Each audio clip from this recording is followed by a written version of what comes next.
Dear students, greetings. Let's analyze this short story written by Chimamanda Ngozi Adichie, My Mother, the Crazy African. Adichie was born in 1977. She studied medicine and pharmacy before she turned into creative writing. She completed her master's in creative writing from Johns Hopkins University. She has received numerous awards for her writing.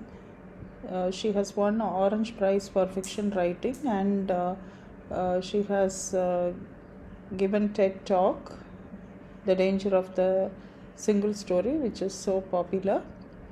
She has focused on the themes of gender, identity, and African diaspora in her fiction. Adichie won O. Henry Prize in 2003 for her short story American Embassy that appeared in the collection The Thing Around Your Neck. Her books have been translated into 30 languages, and her short stories have been published in many journals like Grant, New Yorker, Zoetrope, and Iowa Review. The story is told by a girl whose name is Ralindo, but she likes to call herself Lynn. Her family had moved to Philadelphia from Nigeria and they spoke Igbo. Lynn did not want to be associated with anything that was Nigerian, and all the while her target of scorn was her mother, as she was the one who refused to give up the Nigerian traditions. Lynn practices the American accent and her friend Kathy helps her.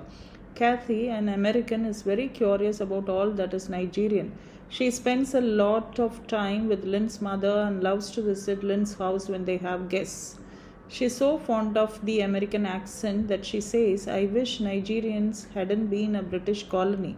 It is so hard to lose the way they stress words on the wrong syllables. The feeling is enhanced after she meets Matt.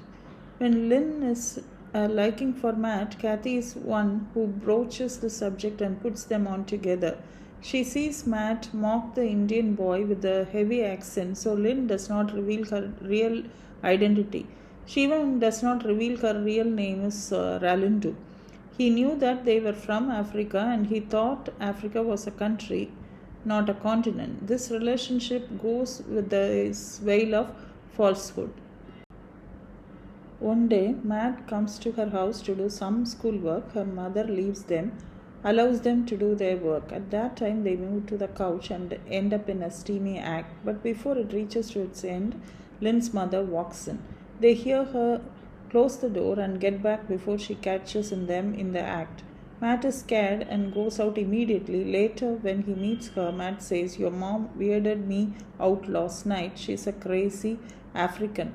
The story ends with the author saying that Matt was looking at other girls who were passing by.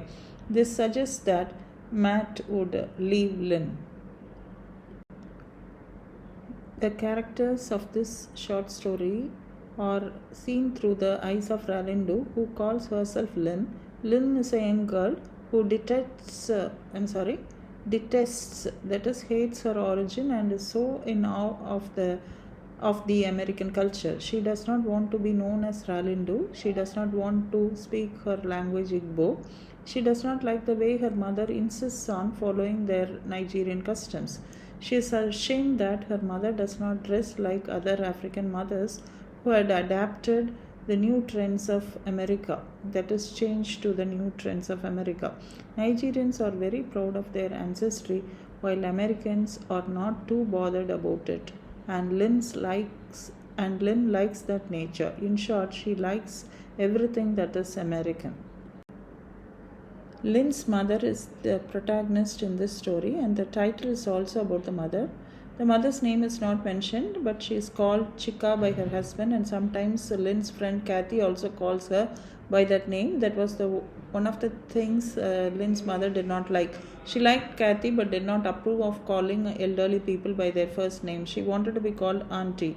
She was so proud of her origin, and if new people from Nigeria came to Philadelphia, they would visit her as she reminded them of home. She loved to cook new soups that were traditional as well. She was very devoted to her family. Every morning she made everything ready for her husband, ironed his clothes, packed his lunch, looked after every little need of his. She spoke only in Igbo and did approve of English, which was spoken by her daughter and husband. The father is only mentioned, and we understand he was a busy man and the family was quite well to do. So, the mother of Lynn is very much fond of her Nigerian tradition.